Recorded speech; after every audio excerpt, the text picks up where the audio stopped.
Live, local. This is Fox 12 Now.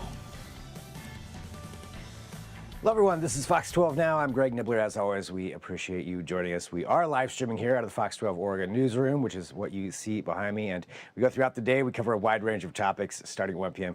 and then, as I mentioned, going throughout the afternoon. So don't forget to download that Fox 12 Oregon app. A great way to follow along with everything that we are doing. Today, though, we are talking about the Oregon Heritage Commission grants. So this is a series of grants that are available for people to take part of. This could be an organization, community organization, but all kinds of different projects and things that you can be a part of. And we have a special guest who's going to be joining us here to talk all about that. Joining us right now, we have Katie Henry who is the coordinator of the Oregon Heritage Commission. And Katie, thank you very much for being here with us. I appreciate you joining the show here today to talk all about this and cover some of these great things that you're doing. But I think, to start off, could you tell us about the Oregon Heritage Commission and just exactly what it is that you do? Yeah, sure. Thank you first for having me. We always love to talk about Oregon's heritage and the story that a whole bunch of folks are working on telling on the ground. The commission itself, the Heritage Commission, is made up of individuals across the state representing the geographic diversity and also the diversity of heritage preservation interests, which is really quite broad. You have anywhere from tribes doing heritage and cultural preservation and historic preservation work. We have our museums and historical societies across the state. We have archives, we have libraries, we have historic cemeteries, local governments. We have the above ground preservation. We have archaeology below ground. So really quite broad, even the downtown revitalization of historic commercial districts. And so that's a lot of That is a lot. Preservation activity in Oregon. Yeah, that covers a wide range of things right there. It does, for sure. And what the commission works towards is identifying some of the collective challenges that the heritage preservation community faces, and then trying to identify partnerships, initiatives, develop tools and resources that help address those challenges. And we do that in a variety of ways. One of which is the grants programs, but we also have designations that we do with events that have been happening 50 years or older. There's heritage tradition events. We have our Heritage All-Star community designations for those communities that are really leveraging and supporting the heritage resources and working on those efforts. We have Northwest Digital Heritage, which is geared towards helping folks digitize and access collections online. So if anybody is interested in looking at over 1 million historic records from over 290 organizations, you can go to northwestdigitalheritage.org and look that up. But of course, the grants are some of the primary ways we can support some of that on-the-ground work. One of which is the Oregon Heritage Grant that is open now. It's open now for people to apply. So when we're talking about these grants, sorry, behind the scenes, I'm just going to say we're live in the newsroom and we just had a whiteboard just fell off the wall behind me, so that's what that was.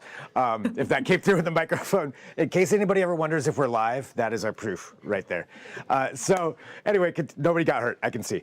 But continue going.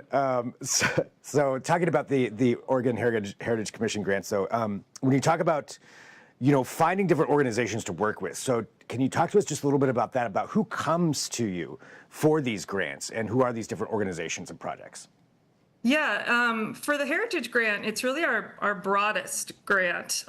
We do have a museum grant, which is you have to be a museum in order to apply. But this Heritage Grant is open to any nonprofit doing heritage-related work or projects. It's open to universities and colleges. It's open to local governments, so cities and counties doing projects. And so we have a wide spectrum of folks that come to us. I mean, it is primarily museums, historical societies, all those heritage interests and organizations I mentioned before, but community archive projects that are happening. We've had school districts or individual schools come to us for some preservation work that they were doing.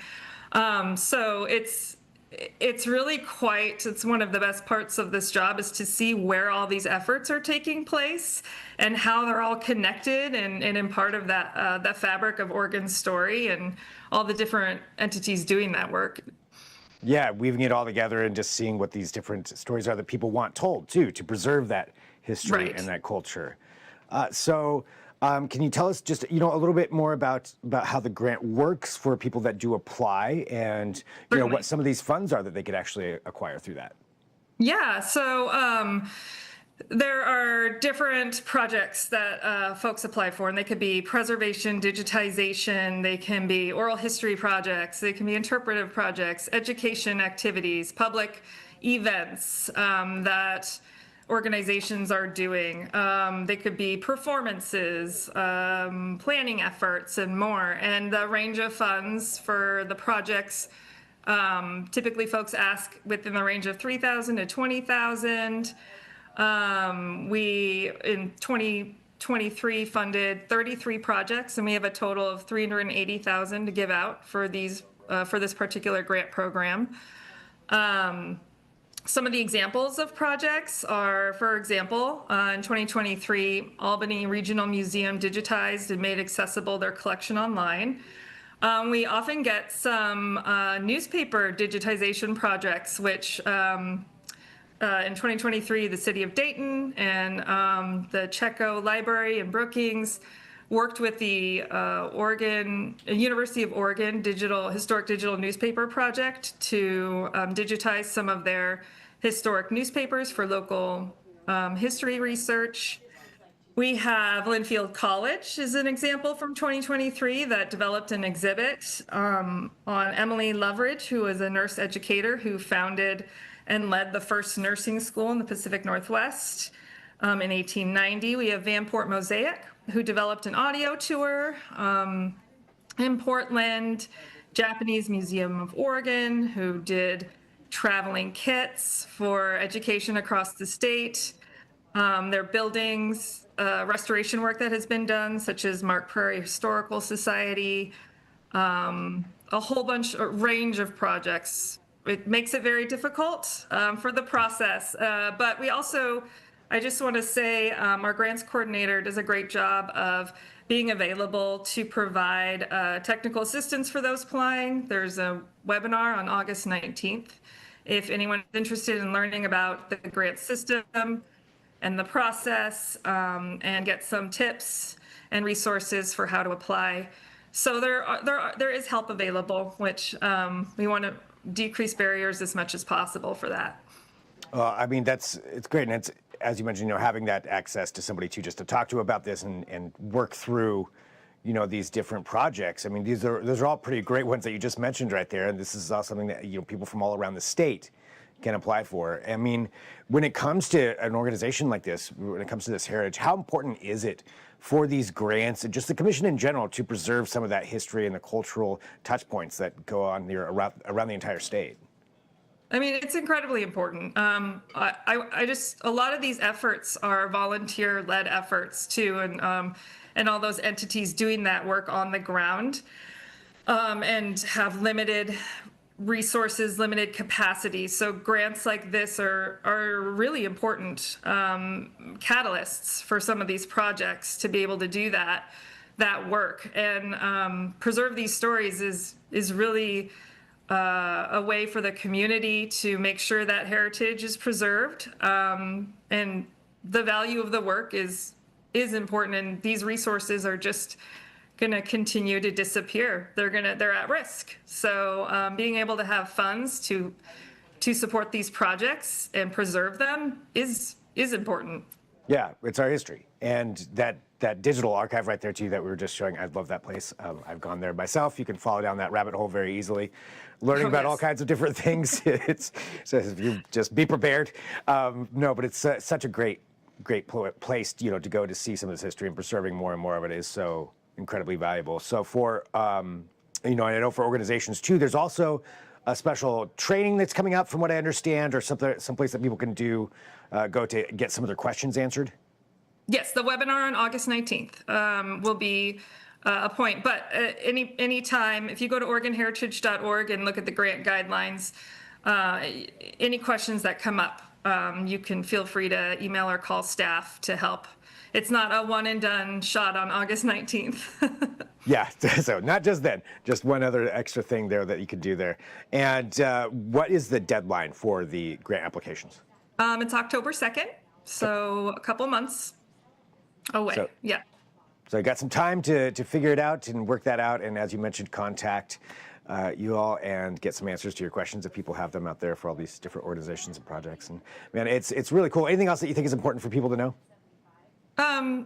Just, I guess, first and foremost, if there's folks on here who are part of that heritage preservation community, thank you for all the hard work that you do. And for anybody that wants to get members of the public who want to engage, certainly look in your community because those organizations exist and they always need volunteers and they always need help. So yeah, I would just say check it out locally, and then statewide, of course, there's ways to get engaged there too. All right. Well, thank you so much for having time to talk to us today. I really appreciate it and the work that you're doing and getting the word out there for people to help preserve the history there in their local communities or even at the state level, whatever that may be. So thank you so much, Katie. Yep. Thank you. And for everybody watching, again, this is Fox 12 Now. We are live streaming here out of the Fox 12 Oregon newsroom, as we do every weekday. And so thanks for doing that. I'd just like to remind everybody of that, but this is the place to go on weekdays at 1 o'clock. We are here. We've got our regular programming and segments that you can always check out. But if there's ever breaking news, this is also the place to go. We will have that for you as soon as we find out what it is. We'll send out a notification and then just open up that Fox 12 Oregon app, a great way to check in, and we'll get you whatever it is that's happening. But for right now, we're going to take a break. I will talk to you soon with more. I'm Greg Nibbler. This is Fox 12 Now.